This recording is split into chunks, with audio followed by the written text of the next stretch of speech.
And now we begin with Somalia, where the death toll in the bombing that hit the center of Mogadishu on Saturday continues to rise, with more than 300 people now believed to have been killed and hundreds more seriously injured.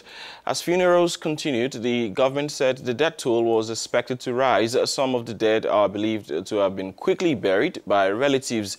Rescue workers have said a definitive death toll may never be established because the intense heat generated by the blast meant the remains of many would not be found. The attacks, which the Somali authorities blamed on Islamist terrorist group Al-Shabaab, have been condemned by global leaders.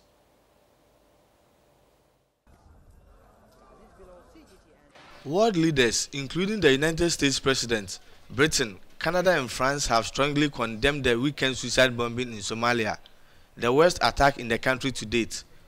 The chairman of the African Union Commission, Musa Faki, asked the Somali government to show renewed unity at this critical time and overcome divisions to rebuild cohesion at all levels of the federal institutions.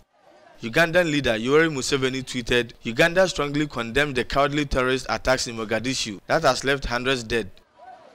Saturday's blast occurred in Hodan, a commercial district of the capital Mogadishu, which has many shops, hotels and businesses. Somali officials say more than 300 people have died from the twin bomb explosions in Mogadishu, with the death toll expected to increase with many more missing. Meanwhile, Turkey has begun airlifting at least 30 people for emergency medical treatment following Saturday's truck bombing. Overwhelmed hospitals in Mogadishu are struggling to assist other badly wounded victims, many burned beyond recognition.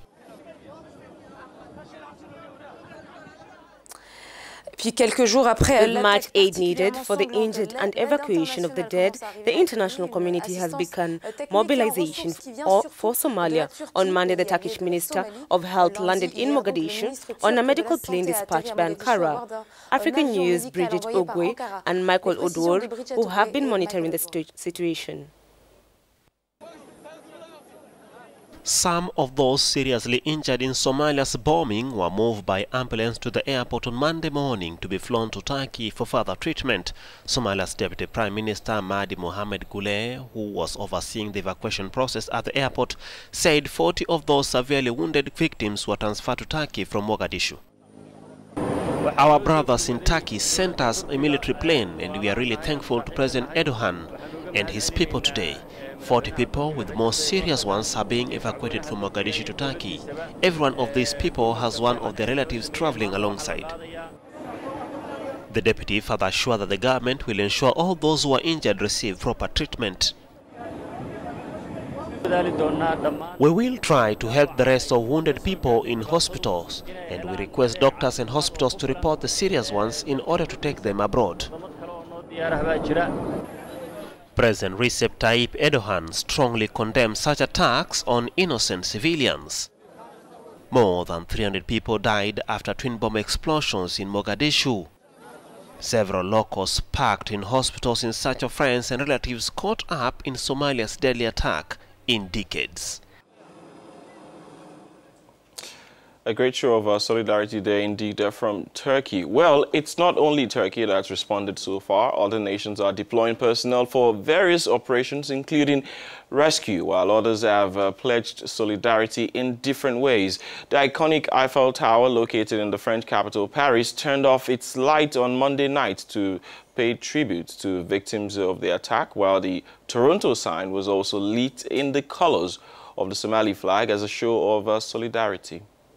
No group has yet said it was behind the bombing, but it is believed to be the work of Al-Shabaab, which is allied to Al-Qaeda, which often attacks Mogadishu. The attack is said to be the worst ever, surpassing the destruction of the U.S. embassies in Nairobi and Dar es Salaam in 1998, or even the attack at the University of Garissa in Kenya in 2015, which claimed 148 lives. One of the campaign promises that led President Mohamed Abdullahi Farmajo to head the country in February 8, 2017, was his commitment to fight the insurgent group. The government, already structurally weak and corrupt, is now plagued by incessant internal struggles. Early in the month, the defense minister and the chief of the army resigned without explanation. This story has more details. Et le chef des armées est ainsi démissionné sans explication. Tous les détails à suivre. April 2017, we are in the aftermath of a new terrorist attack perpetrated by the Al-Shabaab group, another car bomb attack in the Somali capital which killed at least 7 people. The President Mohamed Abdullahi Mohamed announces changes at the head of the army, police and intelligence services and has declared a war on the group.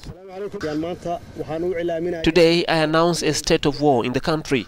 It will not be an unequal war, it will be a total war. This new attack, the deadliest in the country's history, a few months later, shows that Somalia is far from ending the bloodshed. Even though the population on Sunday spontaneously marched chanting anti-violence slogans and brandishing portraits of the President and Prime Minister, it is difficult not to question the security situation. According to Matt Bryden, a specialist on Somalia, there is no doubt that what happened is due in part to the failure of the security forces to identify and stop the attack. Despite the military efforts by the international community, which has invested millions of dollars in training the Somali National Army and the presence of AMISOM, attacks by Al-Shabaab still persist. The situation on the ground military-wise is stagnant, according to Matt Bryden, who argues that no camp can say it has won. For him, only meticulous investigation and information sharing on the attacks by Al-Shabaab will eventually trace the tracks of the unit in charge of making explosives and disrupt their work. When he takes the oath in February 2017, Farmajo will be careful to temper the hopes of his compatriots by warning that his margin of maneuver will be limited in the face of the scale of the security challenges that await him. Going by last Saturday's attack, a lot remains to be done for the Somali president.